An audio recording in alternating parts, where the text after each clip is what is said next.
नमस्कार, मैं विशाल गुप्ता।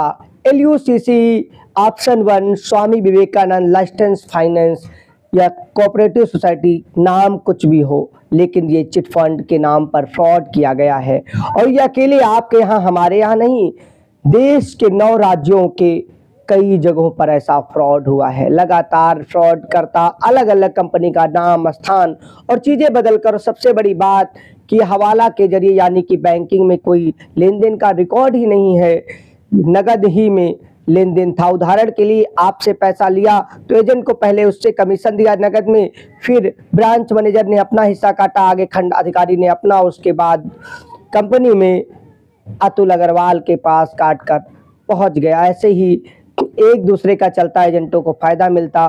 कई लोग लगातार सवाल कर रहे हैं कि कैसे हमें LUCC स्वामी विवेकानंद ऑप्शन 1 में हम शिकार हुए हैं, कागज टाइम पूरा हो गया है, हमें पैसा कैसे मिलेगा।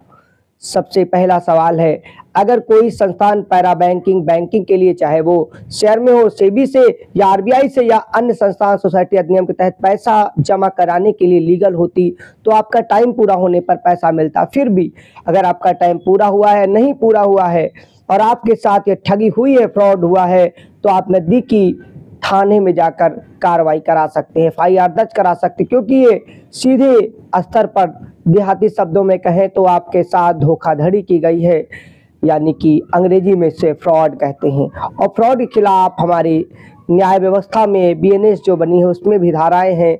उसके तहत इन अपराधियों पर कार्रवाई करके इनकी संपत्तियों को कुर्क करके जब्त किया जाएगा। ठीक वैसे ही जैसे एक चोर की चीज़ों को जब्त करने के बाद जो उसका असली मालिक होता है, वो कानून में प्रूफ करता है ये चीज़ें मेरी हैं, तो कोर्ट के माध्यम से उसे दिया जाता है। ठीक किसमें जो लोगों की शिकायतें मिलेंगी, उसके आधार पर इन पर अपराध से कमाई गई संपत्तियों को प्रशासन जब्त करेगा। उसके बाद एक एजेंसी अपने हिसाब से चीज़ों की जांच की जाएगी, इनकी भी जांच होगी, कंपनियों की जांच होगी, आपके कागज की जांच होगी। जो वेरीफाई निवेशक होंगे उनको पैसा मिलने का भी रास्ता साफ होगा। इतनी जल्दी तो नहीं, लेकिन हाँ, धीरे धीरे, चाहे इन्होंने वही पैसा मिलने का रास्ता जरूर साफ हो पाएगा जो इन्होंने किसी संपत्ति में, होटल में, मकान में, घर में खरीदने में लगा। यानी चोरी का जितना माल बरामद होता है उतना ही तो मालिक को मिलता है ना। ठीक इसी तरीके से ये LUCC चिट फंड फ्रॉड की चीज़ें हैं। आपको किसी के झांसे में आने की ज़रूरत नहीं है। आपको अपने कागज लेकर नज़दीकी शाखा अगर है या एजेंट है, उनके पास जाइए, कहिए भैया हमारा समय पूरा हो गया, या हमारे कागज लीजिए और पैसा दीजिए। अगर वो आनाकानी करते हैं तो आपके पास रास्ता है नज़दीकी, आप जिस भी प्रदेश के जिस भी थाना क्षेत्र में रहते हों, पुलिस के पास जाइए। उसके बाद इसमें फ्रॉड का मामला दर्ज होगा, फिर आगे कानूनी कार्रवाई होगी। वैसे बैंकिंग के लिए, अवैध रूप से बैंकिंग के लिए भी बर्थ एक्ट 2019 बना है। इन पर एक्शन करके आपका पैसा जल्दी से जल्दी सुरक्षित होगा, तो आपको मिल पाएगा। बाकी अन्य जानकारियों के लिए विशाल की रिपोर्ट को देखते रहिए।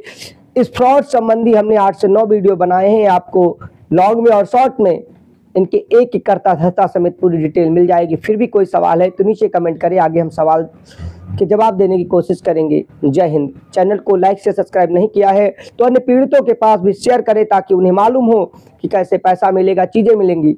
अगर आप आनाकानी करेंगे तो नहीं। हाँ, अगर आपको लगता है कि ये सुरक्षित है चीज़ें, तो आप एजेंटों को, मालिकों से सबसे संपर्क करके कागज दीजिए। अगर आपका पैसा मिल जाता है तो आप धन्य हैं, नहीं तो आपके पास कानूनी रास्ता बिल्कुल है।